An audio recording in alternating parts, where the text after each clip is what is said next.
Can you cover that? It's scaring my son. My throat locked, and the first sound that came out of me wasn't a word. It was a breath I couldn't control. The skin on my cheek felt tight and slick with ointment, like it didn't belong to me anymore. I was already on the plane when it happened, tucked into the window seat with my headphones on, the cabin still half full, that restless boarding energy pulsing through the aisle. I dozed off the way you do when you're trying not to think, chin tipped down, hands folded, pretending sleep could erase the fact that my face had become a story people felt entitled to comment on. I'd flown plenty in my life. I'm 52. I've raised a child, worked through layoffs, buried my mother, paid a mortgage, sat in waiting rooms that smelled like antiseptic and old coffee. I know how to be invisible when I need to be. That morning, invisibility was all I wanted, but my face wouldn't cooperate. The injury was still new enough that the skin looked wrong, red in places, shiny where the ointment caught the overhead light. It ran from above my hairline, down over my brow, and into my cheek in a path that changed the way my features sat. I could feel it, even when I wasn't touching it. A faint throb, a tenderness that made every shift of expression feel like tugging on a fresh seam. My dermatologist had been clear the day before. No more dressings. Keep it clean. Keep it moist. Let it heal. So I did what I was told. I applied the cream in the airport bathroom under fluorescent lights that made me look like a stranger. I smoothed a thin layer of petroleum jelly the way you'd smooth butter on bread. Careful, slow, like the wrong pressure might split me open. I washed my hands twice. I stared at my reflection for a beat too long and told myself, just get home. Just get through the flight. I didn't realize the boy had sat down next to me until I woke to noise, sharp, high, panicked. The kind of crying that isn't sadness, it's an alarm. He was small, maybe 4, twisted in his seat with his knees up, face blotchy, fists clenched. His sneakers kicked the underside of the seat in front of him in quick little jolts. The sound traveled straight through my skull. His father leaned across him toward me, one arm braced on the shared armrest like he owned the space between us. He was already irritated, not in a rushed travel way, but in a pointed way, like I'd become one more inconvenience in his day. "Hey," he said, voice low, clipped. "Can you cover that?" He didn't say hello. He didn't ask if I was okay. He didn't even look at me like a person. He looked at my cheek like it was a stain on the upholstery. I sat up slowly. The motion pulled the skin near my brow, and pain flickered, quick, bright, gone. I swallowed once. My headphones hung around my neck, the cord brushing my collarbone. "I can't," I said. My voice came out steadier than I felt. "My doctor told me not to cover it right now." He blinked, as if the concept of doctor was a minor obstacle he could step over. "There's no need to be rude," he snapped immediately, as if he'd already decided I was rude for existing. He tilted his chin toward his son. "It's graphic. You're scaring him." Graphic. That word hit like a cold coin dropped down my back. I glanced at the boy again. His eyes were wide, fixed on me in startled confusion, not malice. He didn't know what he was seeing. He just knew something looked unfamiliar, and his body didn't have the tools to handle it. The father did know. He knew exactly what he was doing. He was taking his discomfort, dressing it up as concern, and handing it to me like a bill. I kept my hands in my lap, fingers curled, nails pressing gently into my palms. I could feel the thin film of ointment on my skin catching the overhead light, making my cheek look even more exposed. I could feel people moving in the aisle behind him, bags bumping, a stroller folding, a flight attendant's polite voice repeating, "Watch your fingers, please." "Sir," I said, and even that word tasted like I was being forced into manners I hadn't been given. "This is my face. I don't have another one." His mouth tightened. The look he gave me wasn't shock. It was annoyance, like I'd refused a simple request to lower my armrest. "Just until it's healed," he said, softer now, but not kinder. The softness was strategic. You could put something over it, a scarf, a mask, something. as if I hadn't already tried to make myself smaller since it happened, as if I hadn't already rehearsed the polite smiles in my head for the inevitable stares, as if I wasn't already calculating lighting, warm corners, dim hallways, places where my face wouldn't catch the wrong kind of attention. I could hear my own pulse in my ears. I could smell the faint chemical sweetness of the ointment rising with my body heat. My tongue felt dry, like my mouth had decided it didn't want to participate in this moment. "I'm not doing that," I said, quiet. "I'm following medical advice." His eyes flicked over my cheek again, then away, as if he couldn't stand to look. His son's crying spiked higher. The father exhaled through his nose, a hard little breath. "So you're just going to sit there," he said, "with that out?" There it was, not concern, control. The humiliation came in a strange, slow wave, hot behind my eyes, tight in my chest. It wasn't even about the scar. It was about the message underneath his words. Make yourself acceptable for my comfort. I felt my jaw clench. I forced it loose again. A silence stretched, long enough that it got heavy, like the cabin air changed density. "I didn't choose this," I said, "and I'm not going to pretend it's something I should hide to make your day easier." He gave a short laugh, more of a scoff, then looked over my shoulder toward the aisle like he was already searching for someone to fix the problem. The boys' crying turned into hiccuping sobs. The father leaned closer, voice sharper again, just loud enough to be heard by the people in the row across from us. "Unbelievable," he muttered. "Some people have no decency." Decency. I stared at him, and for 1 second I imagined what it must be like to live in a world where decency meant, "Don't make me uncomfortable," and compassion meant, "Do what I say." My hands were still in my lap, but my fingers had gone stiff. I could feel my wedding ring pressing against my skin, an old habit of touch, an anchor in moments when I needed one. The father stood abruptly, bumping the seat in front of him, and flagged down a flight attendant with 2 sharp fingers like he was calling a waitress. The attendant, a woman with her hair pulled tight, a practiced smile, a tablet tucked against her forearm, leaned in. "Yes, sir?" He spoke quickly, glancing at me like I was luggage that had been placed in the wrong compartment. "My kid is freaking out. We need to move. She refuses to cover that." The attendant's eyes flicked to my cheek. Just a flick, quick enough to pretend it didn't happen, but I felt it anyway. Something inside me went very still. She nodded once, the professional nod that meant, "I will solve this without making it messy." She said something about checking seating. The father gathered his bag with unnecessary force, tugging it from under the seat like he wanted to make noise. A few minutes later, a young couple slid into the row beside me, offering small apologetic smiles that didn't touch the air between us. The father and his son were gone down the aisle, swallowed by the plane. I sat there with the window to my left and a reflection of my own face faintly visible in the dark glass. Shiny cheek, red line, the outline of a woman trying not to crumble in public. I put on my sunglasses even though we were still on the ground, even though the cabin lights were too bright for hiding. My throat tightened, and a quiet tear slipped under the frame, warm against the tender skin. Then the flight attendant returned, stopped beside my row, and said my name. She said my name softly, like she was testing whether it would bruise me further if she said it out loud. "Yes," I answered, lifting my sunglasses just enough to meet her eyes. She hesitated. That pause, barely a second, said more than her words ever could.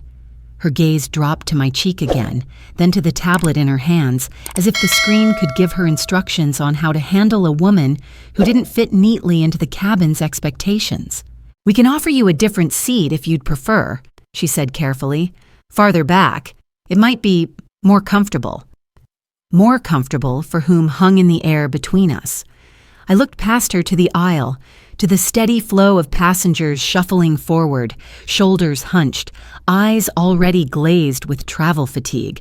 No one was looking at me directly. That was almost worse. It meant the moment had already been categorized, filed away as something awkward to avoid.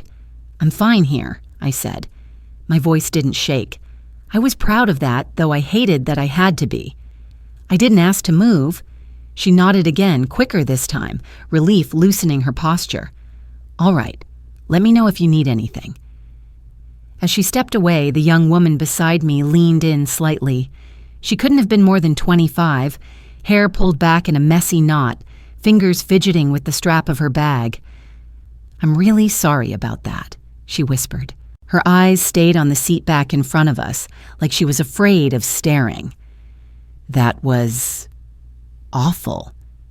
The apology landed gently, but it landed. I nodded once. "Thank you." It shouldn't have mattered as much as it did, but it did. The acknowledgement cracked something open in my chest, just enough to let air in, not enough to fix anything. The plane taxied.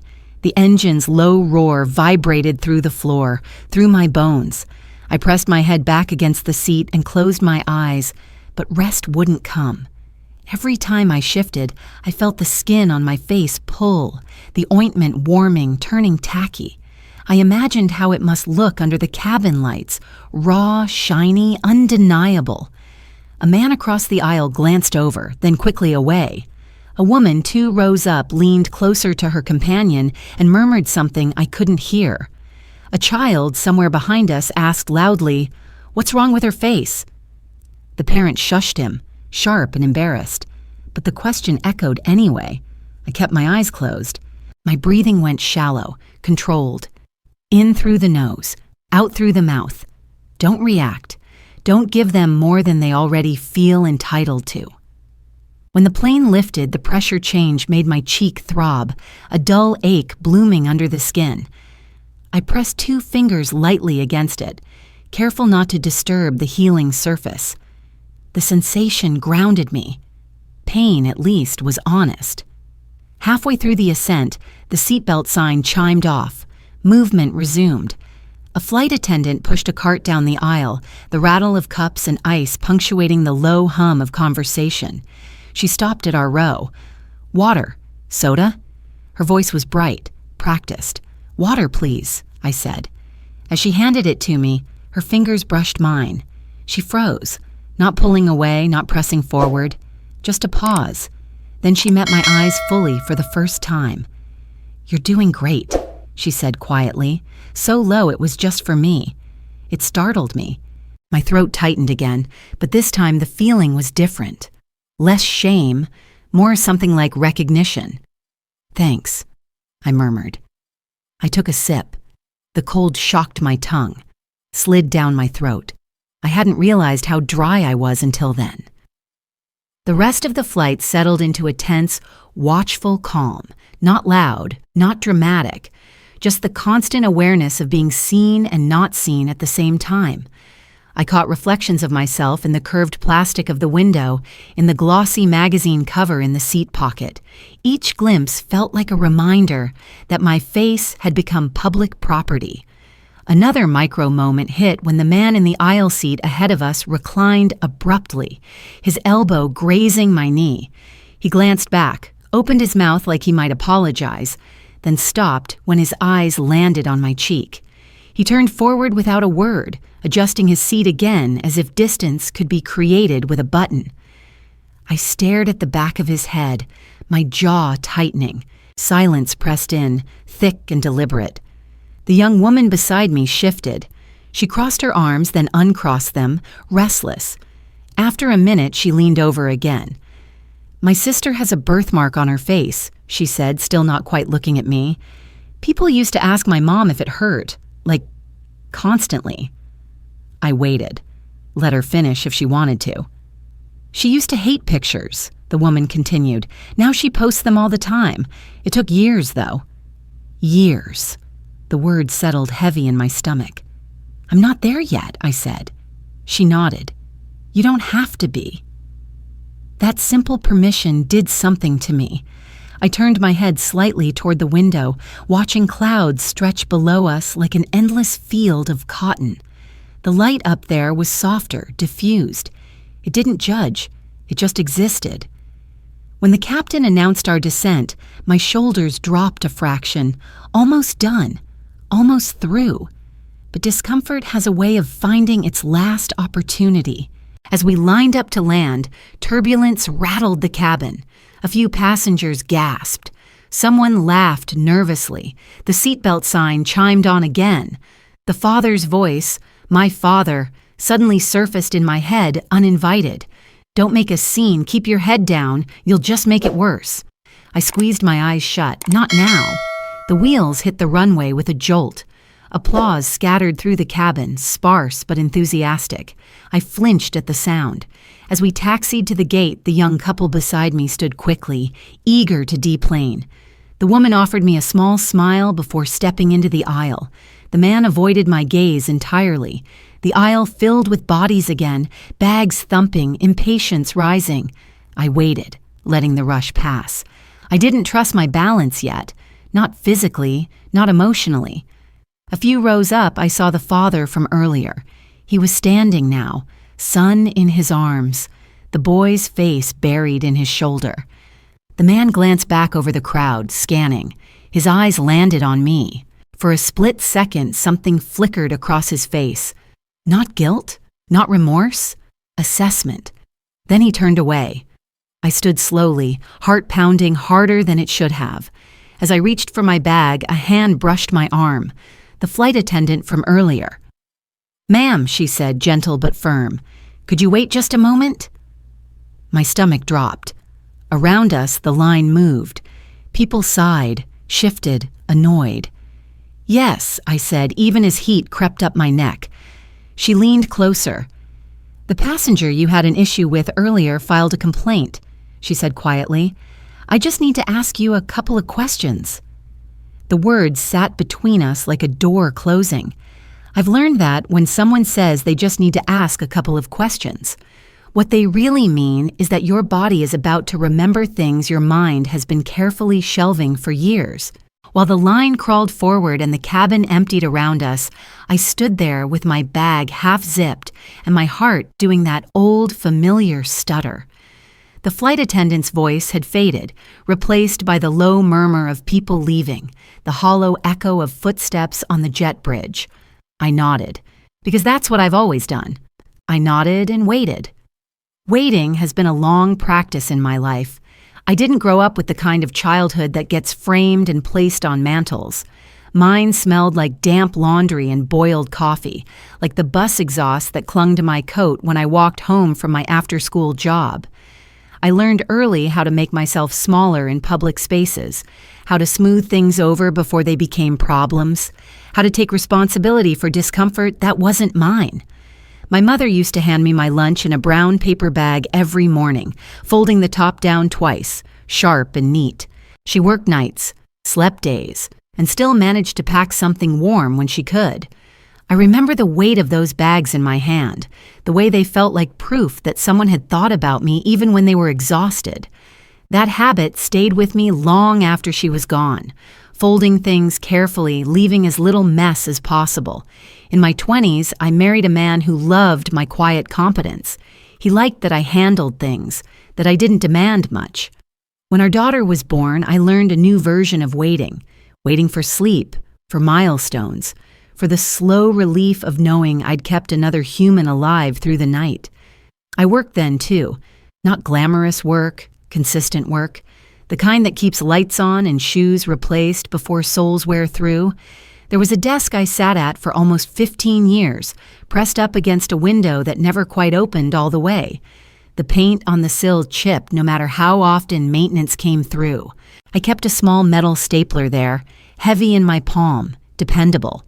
When things felt unmanageable, I'd line papers up just so, tap the edges until they were even, and press down until the click echoed sharp and satisfying. Order. In one small, controllable sound. That stapler followed me through layoffs and reorganizations, through a divorce that ended quietly. Not with shouting, but with exhaustion. It sat on my desk the day my supervisor called me in and told me budgets were tightening, that my position was being restructured. He couldn't meet my eyes. I nodded then too. I packed my things carefully, folding that box top twice like my mother used to do with my lunches. I found other work. I always did. Offices changed, faces changed. The rhythm of showing up didn't. By the time I turned 50, my daughter was grown and living 3 states away. We spoke on Sundays, sometimes Wednesdays. Our conversations were polite, loving, a little distant. I told myself that was healthy. That was what independence looked like. The injury came on an ordinary day, the kind you don't think will split your life into before and after. I don't talk about the specifics much, not because they're unspeakable, but because they're irrelevant now. What matters is that I survived, and what I carry on my face is evidence of that survival. When I woke up in the hospital, the room was washed in cold light. Machines hummed softly. A nurse adjusted something near my head and told me to stay still. I remember lifting my hand, feeling the unfamiliar texture beneath my fingers, the swell and tightness that made my stomach flip. No one prepared you for how intimate pain can feel when it's etched onto your own skin. Recovery was slow. Days measured by ointment applications, by the careful way I learned to sleep so I wouldn't pull at healing tissue. Friends came by with reassurances and jokes, telling me I looked strong, telling me I was lucky. I smiled for them. Gratitude is easier when people expect it. The dermatologist's office smelled like antiseptic and citrus cleaner. She explained scar formation in a calm, practiced voice, tracing lines on a diagram that might as well have been a map of my face. "It's cosmetic," she said gently, "and it will change over time." Cosmetic. Another word that landed heavier than intended. She told me not to cover it anymore, that air and moisture would do their work. She handed me samples, little tubes with screw-top caps that clicked when closed. I tucked them into my bag like tools, like things that would help me fix myself quietly. Flying home for the family event felt like a test I hadn't studied for. I packed scarves and left them folded at the bottom of my suitcase, just in case. I stood in front of my bathroom mirror the morning of the flight, the light too bright, my reflection unforgiving. I practiced neutral expressions, the ones that don't tug too hard at tender skin. At the airport, people stared and then looked away. Some smiled too brightly. One woman leaned toward me at security and whispered, "I hope you're okay," as if we were sharing a secret. I thanked her and moved on. All of that history, every folded bag, every careful nod, every quiet exit, sat with me as I stood in the aisle of that plane, waiting while a stranger's complaint hovered over my head like a verdict yet to be read. The flight attendant shifted her weight, tablet tucked against her hip. "It won't take long," she said, kind but efficient. "I understand," I replied. I did understand. I understood systems. I understood how discomfort gets redirected. I understood how the person easiest to question is often the one who has already been trying not to cause trouble. As we waited, another attendant passed by and glanced at us, curiosity flickering and gone. A couple behind me sighed loudly. The pressure to resolve, to smooth, to disappear pressed in from all sides.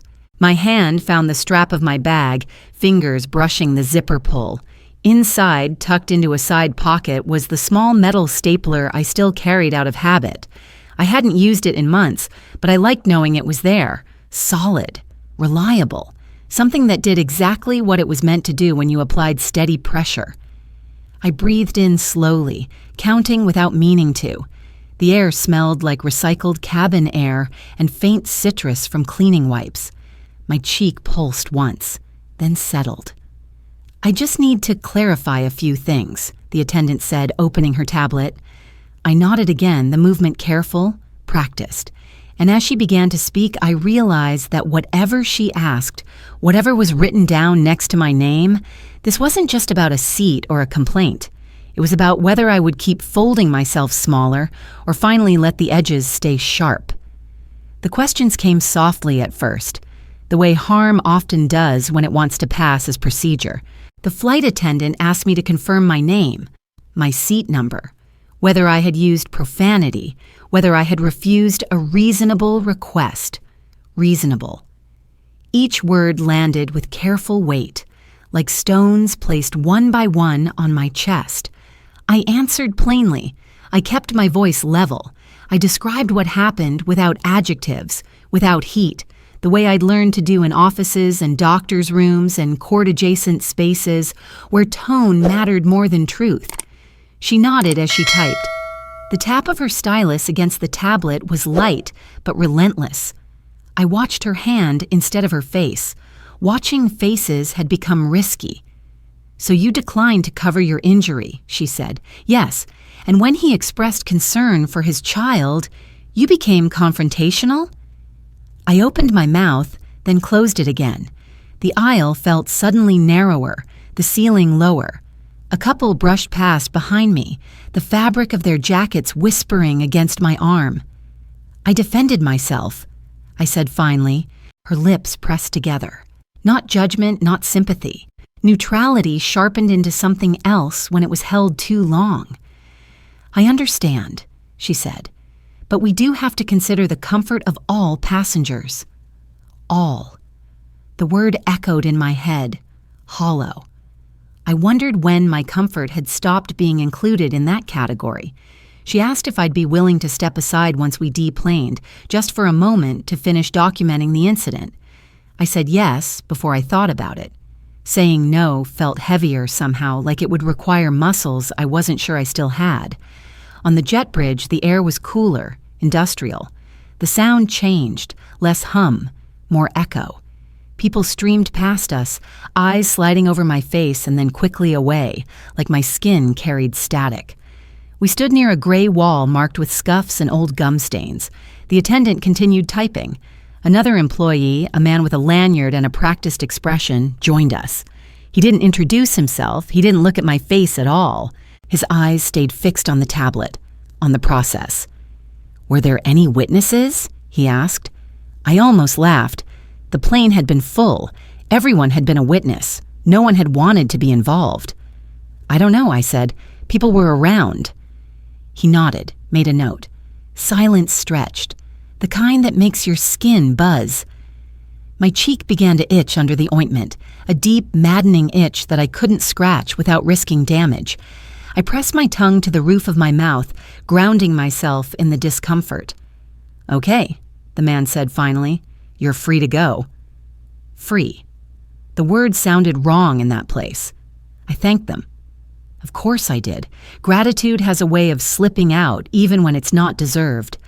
In the terminal, the light was harsh and white, bouncing off polished floors. It caught every contour of my face, every uneven plane. I felt exposed, flayed open by illumination. I headed toward the restroom, my bag heavy on my shoulder. Inside, the mirror was wide and unforgiving. I stood there longer than I meant to, staring at the woman looking back at me. Her eyes were tired. Her mouth was set too tight. The scar looked angrier here, the red deepened by the light, the sheen of ointment making it impossible to ignore.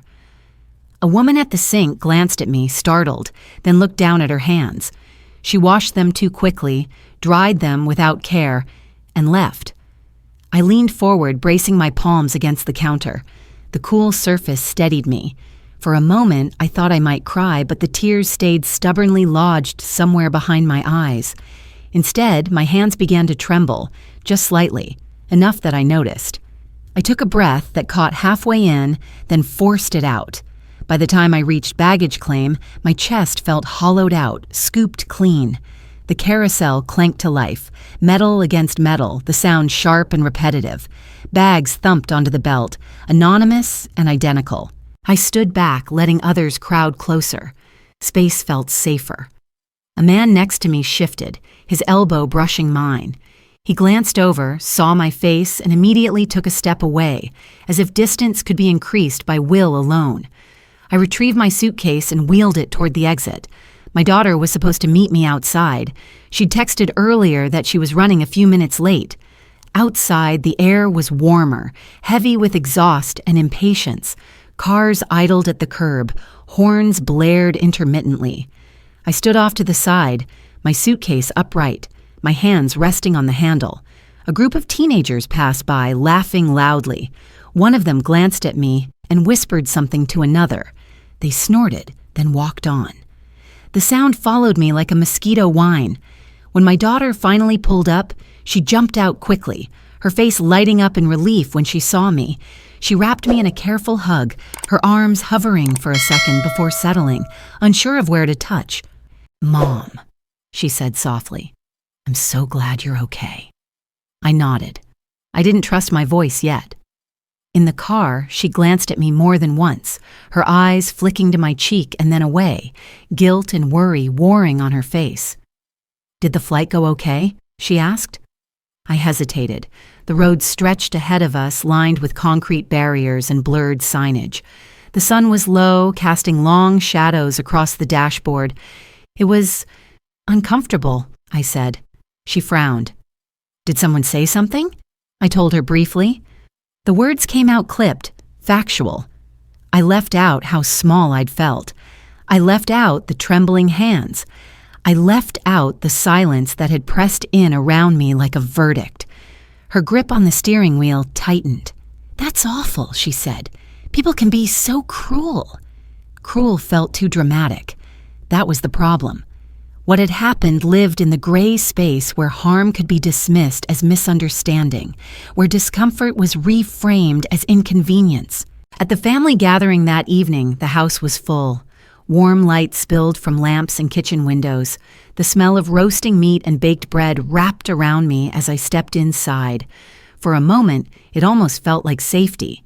Then the looks started. A cousin paused mid-sentence when she saw me. An aunt reached out, then hesitated, her hand hovering in the air before dropping back to her side. Someone said, "Oh my," under their breath. "I heard about your accident," another relative said loudly, as if volume equaled care. "You're so brave." Brave. Another word I hadn't asked for. I took a seat near the edge of the living room, my back straight, my hands folded.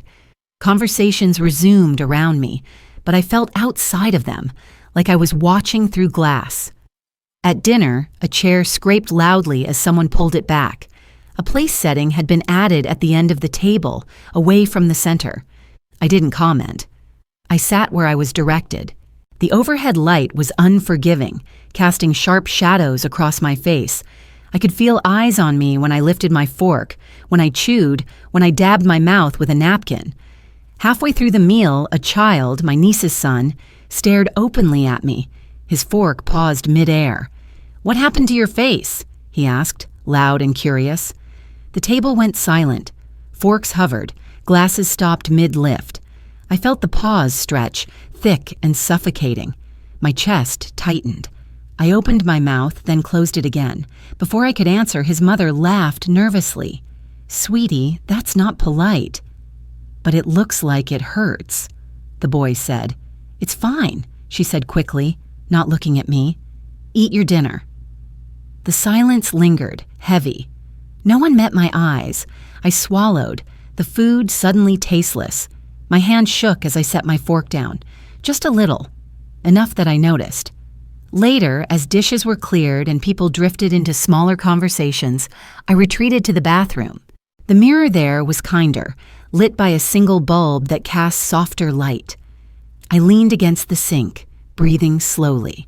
I thought of the stapler in my bag, the solid click it used to make, the way order could be imposed with steady pressure. I thought of the brown paper lunch bags folded just so. I thought of all the times I'd been asked, implicitly or explicitly, to make myself less. A knock sounded at the door. "Mom," my daughter's voice. "Are you okay?" "I'm fine," I said automatically. The lie tasted familiar. As the night wore on, the small cuts kept coming. A relative suggested I rest in the guest room instead of staying up. Someone else lowered their voice when speaking near me, as if volume might damage me further. A cousin asked my daughter, not me, if I was handling things. Each moment alone might have been manageable. Together, they pressed down, cumulative and crushing. When I finally lay down that night, the room dark and quiet, the house settling around me, I stared at the ceiling and felt the weight of the day settle into my bones.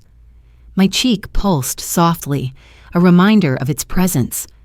I turned my head slightly, careful not to disturb the healing skin, and stared into the darkness. For the first time since the plane, a thought surfaced, clear and sharp enough to cut through the exhaustion. This wasn't over. The snap didn't come as a scream or a slam door. It came quietly, the way truth often does when it's done waiting for permission. It happened the next morning, when the house was still half asleep and the light outside had softened into that pale early clarity that makes everything feel exposed and honest. I was standing alone in the kitchen, barefoot on cool tile, spreading a thin layer of ointment along my cheek with careful fingers. The mirror above the sink was streaked from someone else's hurried use the night before, and my reflection appeared in fragments, an eye here, a jawline there, the scar cutting through it all without apology. My hand paused mid-motion.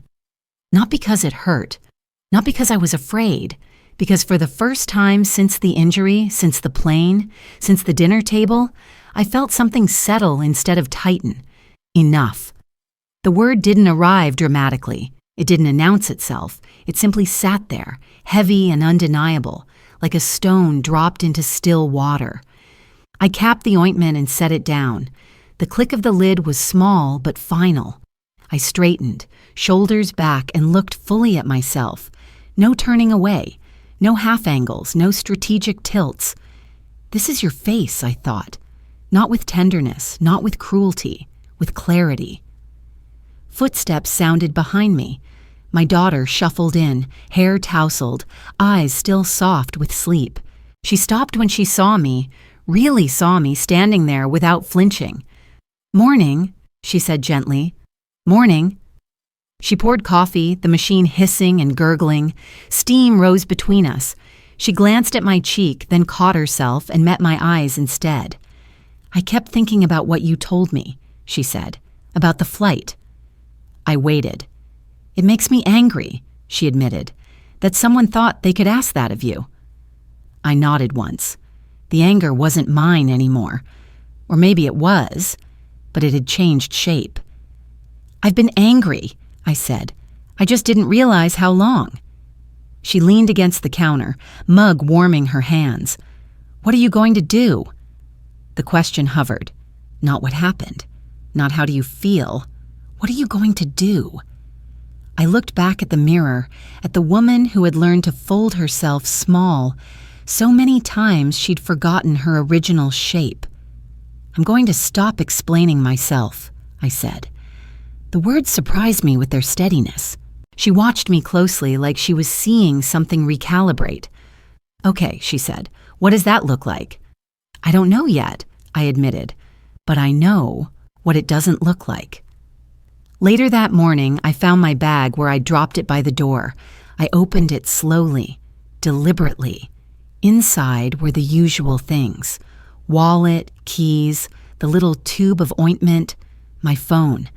And tucked into the side pocket, exactly where it always was, the small metal stapler. I took it out and held it in my palm.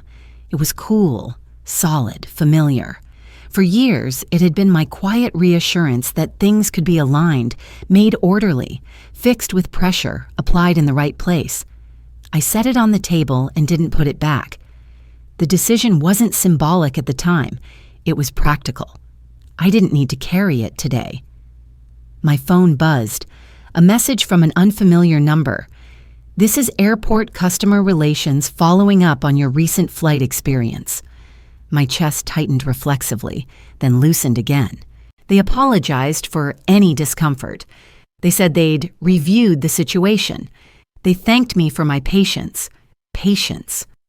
I stared at the word until it blurred slightly, then sharpened again. I didn't respond right away. I didn't owe them my immediacy. Instead, I scrolled. A voicemail notification from the airline, an email with a subject line that included the phrase, "passenger concern." I felt the old instinct rise, to resolve, to smooth, to respond carefully so no one could accuse me of being difficult. I set the phone down. Outside, the day moved on. A neighbor walked her dog. A delivery truck idled and pulled away. Somewhere down the street, someone laughed loudly. I sat at the kitchen table, hands resting flat on the wood, and breathed. One breath, then another. This wasn't about revenge. It wasn't even about justice yet. It was about a line I hadn't drawn before because I'd been taught lines were rude. Around noon, my sister called.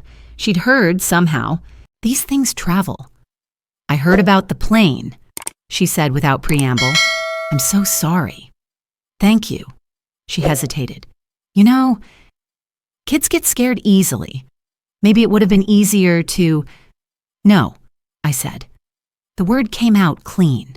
No apology attached. There was a pause on the line, a recalibration. "Oh," she said quietly. "I'm not hiding my face," I continued. "Not now, not later, not ever, and I'm not accepting responsibility for someone else's reaction to it." Another pause, longer this time. "All right," she said finally. "I understand." I didn't know if she truly did. It didn't matter. Understanding was no longer my burden to carry for other people. That afternoon, I stepped outside without adjusting anything. No scarf, no sunglasses. The light was soft, forgiving, and I let it touch my skin without flinching. A woman passing by glanced at me, then smiled. Not the tight, pitying smile I'd come to recognize, but a normal one. Brief, unremarkable. It felt monumental. Back inside, I picked up my phone again. I opened the airline email and read it carefully this time. Not emotionally, logically. I noticed what it said and what it didn't. There were options, processes, paths I'd never bothered to consider before because they looked like trouble. Trouble suddenly seemed less frightening than silence. I began to type. Not a rant, not an explanation, a statement. Clear, precise, factual. I described what was said to me, where, how it felt. I named the request for what it was without dressing it up. When I finished, I didn't soften the language. I didn't add a smiley face. I didn't apologize for taking up space. I read it once more, then hit send. The whoosh of the outgoing message was quiet, almost anticlimactic. But something inside me shifted, subtle and irreversible. That evening, as the sun dipped and the house filled with long shadows, my phone buzzed again. A reply came faster than I expected, short, direct, asking to speak with me. I stared at the screen, heart steady, breath even. For the first time since this all began, I didn't feel cornered. I felt ready. I didn't call them back right away. That was the first part of the preparation, though I didn't name it that at the time. I let the phone sit on the table while the light outside shifted from gold to gray, while the house settled into its evening sounds.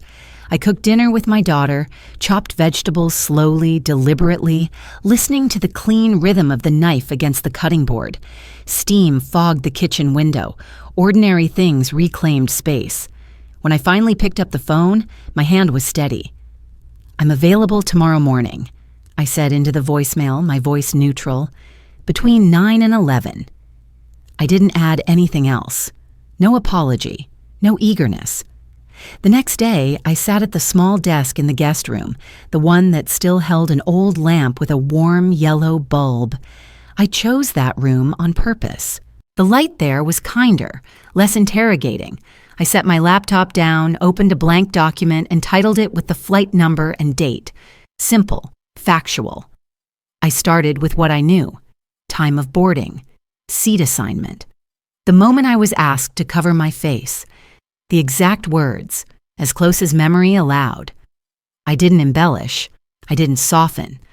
I wrote the way I'd learned to write incident reports years ago, back when clarity had been a kind of armor. Every few sentences, I paused, not to reflect, to check my breathing, in, out, keep moving. I opened my email and searched for my boarding pass, found it, downloaded it, saved it to a folder. The act felt grounding, like placing bricks one by one where there had been air.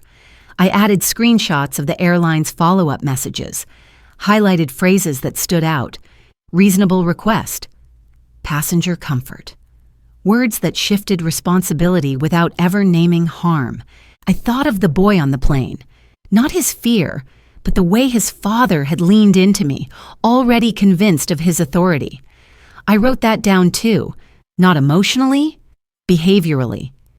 Midway through, my daughter knocked softly and peeked in. "Do you want coffee?" "Yes," I said, "thank you."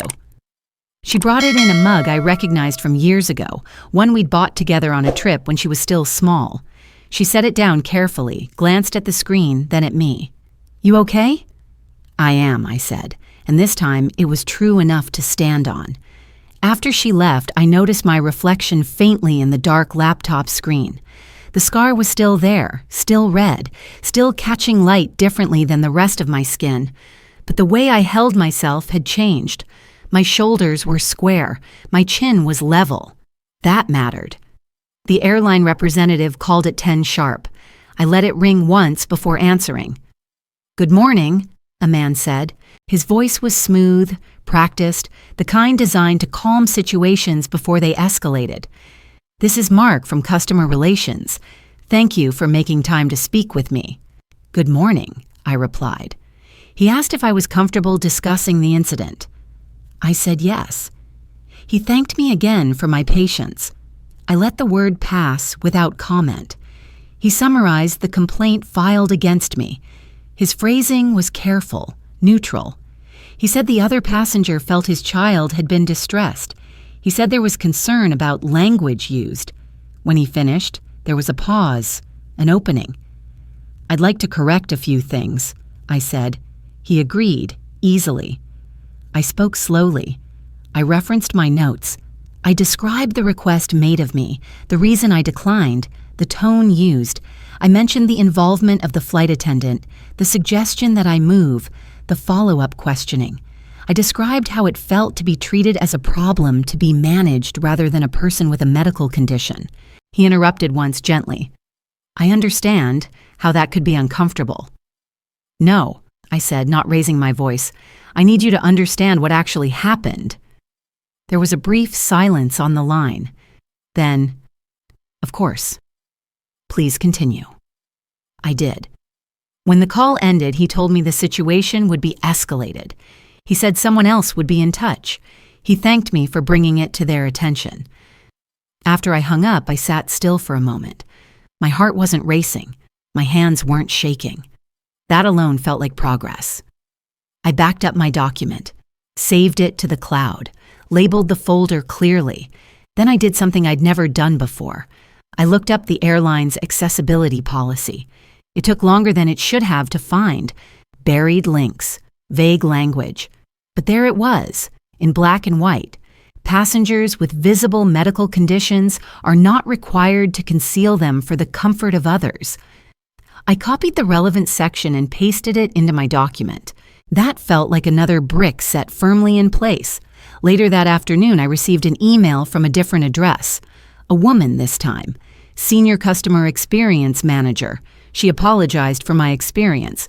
She said the situation did not align with company values. She asked if I would be willing to provide a written statement for internal review. I already had one. I attached the document without changing a word. As the days passed, preparation took on a quieter rhythm. I gathered without rushing. I documented without dramatizing. I saved voicemails. I kept dates and times. I wrote down the names of the attendants when I found them listed on the flight record. I also noticed smaller things. The way my family watched me now carefully, as if unsure whether to step in or step back. The way my sister avoided the topic entirely.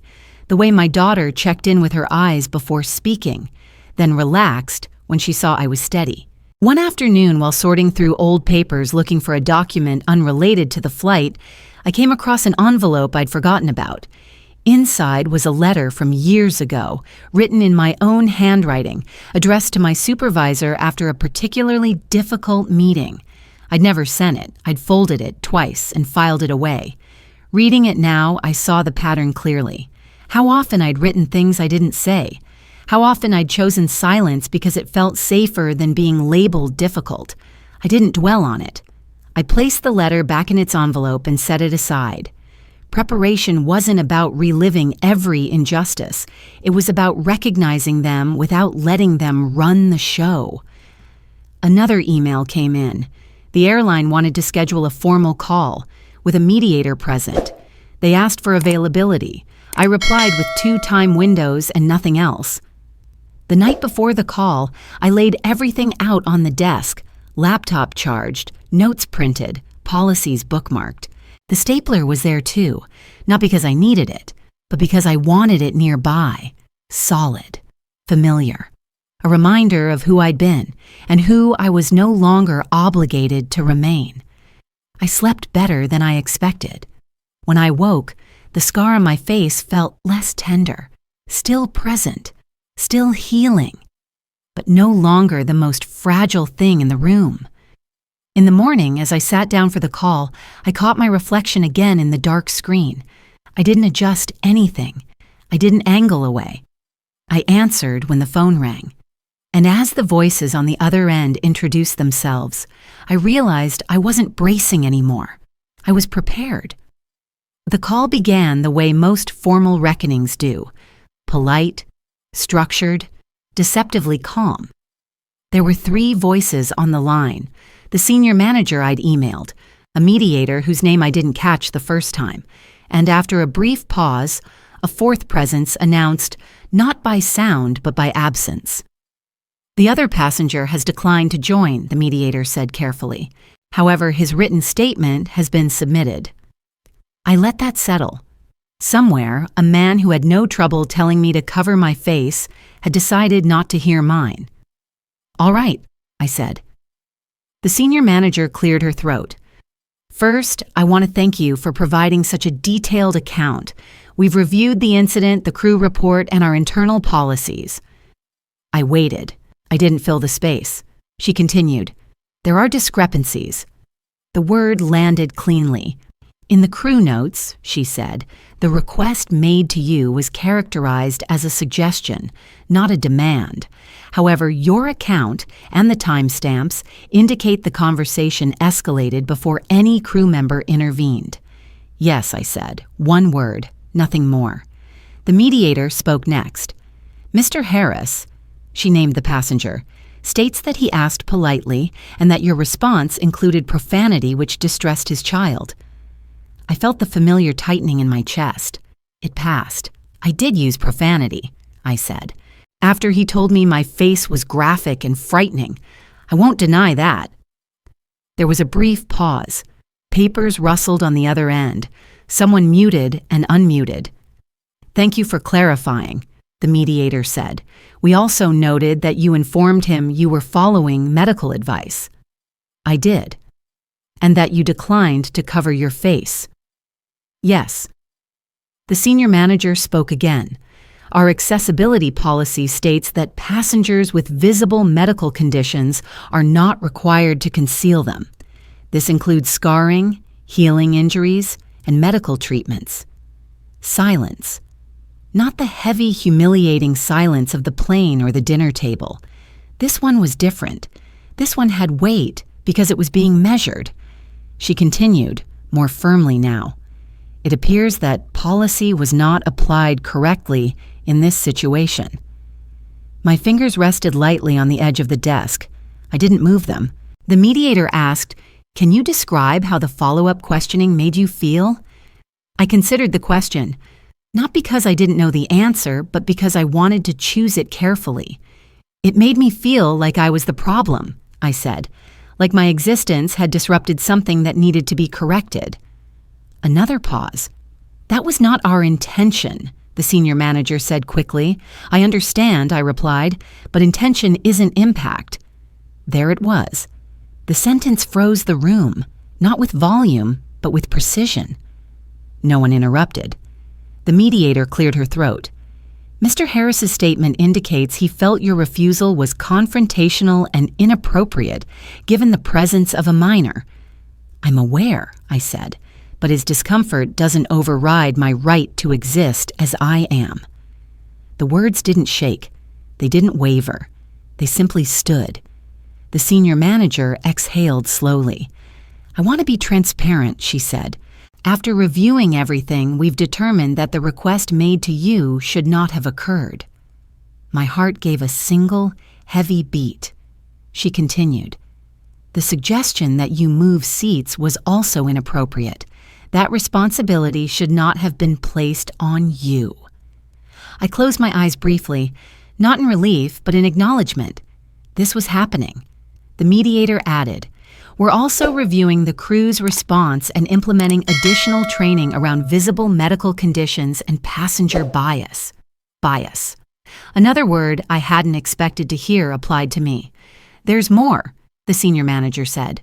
Mr. Harris has requested a formal apology from you. The old reflex flared, the instinct to smooth, to concede, to offer something to keep the peace. It died quietly. No, I said, one word again, clean, complete. The silence that followed was sharp enough to cut. I'm not apologizing for my face, I continued. And I'm not apologizing for defending myself when I was told to hide it. The mediator didn't rush to fill the gap. I could almost hear her recalibrating. That's within your rights, she said finally. The senior manager spoke more slowly now. Given our findings, we won't be pursuing that request. I nodded, even though no one could see me. She went on. We'd like to offer you a formal written apology from the airline, as well as compensation for the distress caused. Compensation. The word felt strange, tangible, almost irrelevant compared to what was actually shifting. There's one more matter, the mediator said. Mr. Harris's complaint included a recommendation that passengers with graphic injuries be required to cover them in shared spaces. I felt my jaw tighten. Just slightly. That recommendation has been declined, the senior manager said firmly, and the language used has been flagged. Something loosened in my chest that I hadn't realized was locked. The mediator asked, is there anything else you'd like to add to the record? I thought of the plane, the boy, the father's posture, the way authority had been assumed without question. I thought of the bathroom mirror, the dinner table, the careful chair placement. Yes, I said. I want it noted that I was asked to diminish myself so someone else wouldn't have to explain compassion to their child. No one interrupted. And I want it noted, I added, that I declined. The call ended shortly after. Professional goodbyes. Next steps outlined. Promises of follow-up. When the line went dead, I sat there for a long moment, listening to the quiet hum of the house. My reflection stared back at me from the dark screen, steady, unflinching. My phone buzzed a few minutes later, a text from my daughter, who'd been waiting in the other room. How did it go? I typed back. They were wrong. They admitted it. 3 dots appeared. Then, I'm proud of you. I stood up slowly. My legs felt solid beneath me. No tremble, no rush. Later that evening, an email arrived. The formal apology, clear language, ownership of error, a commitment to review procedures. I read it once, then again. I saved it, not because I needed proof anymore, but because it marked something finished. That night at dinner, my family asked how the call went. I told them, simply. My sister looked uncomfortable. Well, she said, I guess it all worked out. I met her eyes. It didn't work out, I said. It was addressed. She flushed, nodded, and looked away. The room felt different after that, not warmer, not softer, clearer. As dishes were cleared, my niece's son approached me quietly. He stood close, looking up at my face with open curiosity, not fear. Does it still hurt? He asked. Not as much, I said. He considered this. Then he nodded, satisfied, and ran back to his toys. No adult corrected him. No one rushed to redirect. I watched him go, something gentle settling in my chest. Later, alone in my room, I took the stapler from my bag and set it on the desk. I pressed down once, just to hear the sound. The click was sharp, familiar. But this time, I didn't need it, because the truth had already been fastened into place, and it wasn't coming undone. In the weeks that followed, life didn't suddenly become gentle, but it became honest. The apology letter arrived in the mail on thick paper with the airline's logo embossed at the top. I held it for a moment before opening it, feeling the weight of it in my hands. Not heavy like a burden, heavy like something real. I read it once at the kitchen table while morning light spilled across the surface, catching the edges of the words. They acknowledged harm. They named mistakes. They said it shouldn't have happened. I folded the letter once and placed it in a drawer. I didn't frame it. I didn't reread it obsessively. I didn't need to prove anything anymore. My face continued to heal in its own time. The redness softened. The tightness eased. The line across my cheek remained, settling into itself the way scars do, less angry, more permanent. People still noticed. Some stared. Some asked questions. Some said nothing at all. What changed was me. I stopped preemptively explaining. I stopped offering context before it was requested. When someone asked, "What happened?" I answered simply, or not at all, depending on my mood. When someone flinched, I let the moment pass without rushing to reassure them. At the grocery store one afternoon, a woman glanced at my cheek and then smiled, unremarkable and brief. I returned it. That was it. No ceremony, no lesson. Just two people passing each other without injury. At another family dinner, the seating rearranged itself naturally this time. No one guided me to the end of the table. The overhead light stayed dimmer. Conversation flowed around me instead of skirting past. When the same child asked a question, his mother let me answer it myself. "It's part of my face now," I said. He nodded and went back to his food. The world didn't end. The biggest shift came quietly, on an ordinary afternoon, when I was sorting through papers at my desk. I opened the drawer where I'd placed the stapler weeks earlier. It sat there, exactly as I'd left it, solid, dependable, a tool I'd once relied on to impose order when I didn't feel entitled to ask for it. I picked it up and turned it over in my hand. For years, that click had been my way of coping. Press down, hold steady, fasten things together so they wouldn't scatter. It was never about paper. It was about control when I didn't feel safe claiming space. I set the stapler back in the drawer and closed it. Not because I didn't need it anymore, but because I didn't need it the same way. I started going out without planning my angles. I stopped choosing seats based on lighting. I let myself be seen in daylight, in harsh spaces, in places where I couldn't curate the environment. Some days were easier than others. Some days I felt the old urge to shrink rise up, familiar and insistent. When it did, I noticed it, and I didn't obey it. My daughter told me once, weeks later, "You walk differently now." I asked her what she meant. "You don't apologize with your shoulders," she said. I laughed then, surprised by the sound of it. The airline followed through on their promises. Policies were updated. Training was scheduled.